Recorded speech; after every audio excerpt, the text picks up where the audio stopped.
So when we allow our communities to just have development, development, development, just so much pressure, and we just throw up our hands and just allow it, stand by and allow it, instead of converting spaces that are for sale into green space, what we get is a higher and higher density of people, which relates to this taxes thing that you keep saying. You keep saying, that you're trying to reduce people's taxes or hold them where they are. Well, I never thought about it, but right, when we just keep adding more people to our population, no matter your town, you got to have more law enforcement, more fire safety. You got to make it even bigger school. The maintenance of roads and streets adds up. The public service gets so expensive.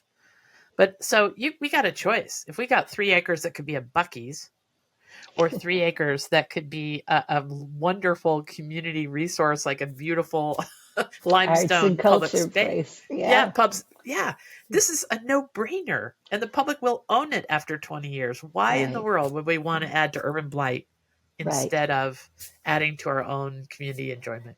Well, and your taxes will go up by putting more development in. You have to pay for the school taxes then, because people move out. It's urban sprawl, and it's not as bad as it used to be, but it's more traffic. It's more people moving to one place and sprawling. But as soon as you get past the sprawl, there's houses out there, but the people aren't paying for the schools yet. They may have one school there and a junior high and a high school, but as everybody else moves out, they're building a second school and a third school and a fourth Yeah. school.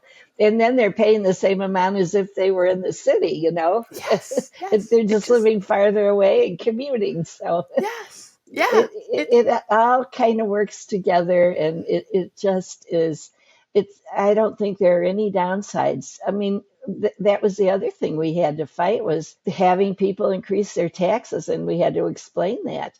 And at that time, when we first started, there were a lot of Republicans out in DuPage County, and they're famous for not wanting to raise their taxes.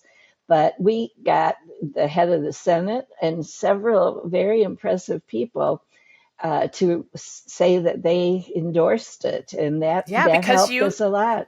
you Because found a way we to. explained it to them, yeah, and Yeah. they bought it, and so Yeah. that was getting the word out was very Yeah. important. Just Yeah. communicating and letting them know why it would be good for them, and not taking it for granted. And the referendum system, I think, is the most pure form of voting, because you're just voting yes or no. The question is on the ballot. You can say yes or you can say no, and that's it. And it really does give a good feeling of what people want. Well, okay. So at the heart of getting people to say yes is, of course, being able to explain this all right, being able to show people the math, because you've shown me the math. We don't have time for that today, but I'm telling you, the math works out so sensibly and so reasonably that I don't think politics factors into this at all. There's it's Not really. just it's just sensible when you look over the course of 20 years where you'll be if you just keep gunning along with development versus Right. where you'll be as a whole community if you invest in green spaces. The everybody raises up when you invest in green spaces. Right. And the community is healthier, Yeah, yeah, yeah, really. yeah. It's just a lovely thing. And then I guess we have to say that there is probably some additive investors in the community that are inspired by what they see around them in these green communities. For instance, you like to talk about the McCormick family. Anybody who's been to Chicago knows about McCormick Place, and the McCormicks were this big family. But you can, in your community, inspire people with wealth and means to donate all kinds of other public trust Yes, capabilities. Once you get your town going in this direction, you that's get right. everybody on board, and people of great means will just keep adding to the momentum, right? Right. The McCormick family, Brooks McCormick, who died in 2006, was the heir of the International Harvester fortune. They invented the reaper, and he lived in Wheaton, and he had a beautiful home there. He used to fly every day to Meg's Field because his offices were downtown. And back to the Chicago, Mayor Daley, the Chicago environment, his wife Maggie didn't like Meg's Field there. So they, the mayor ended up having somebody dig up the whole field while people were sleeping one night. So it wouldn't be an airport anyway anymore. It would be a park.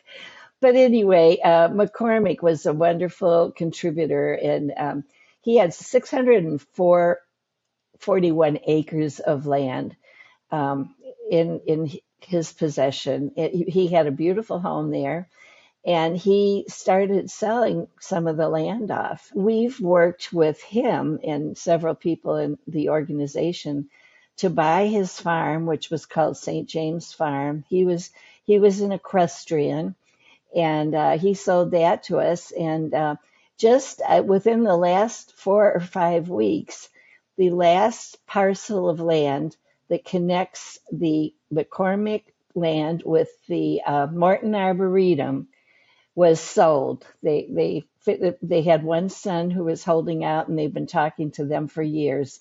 And he finally decided to sell it. And so that's a whole greenway, extending for miles, really. So we've had some very successful trans transfers of land.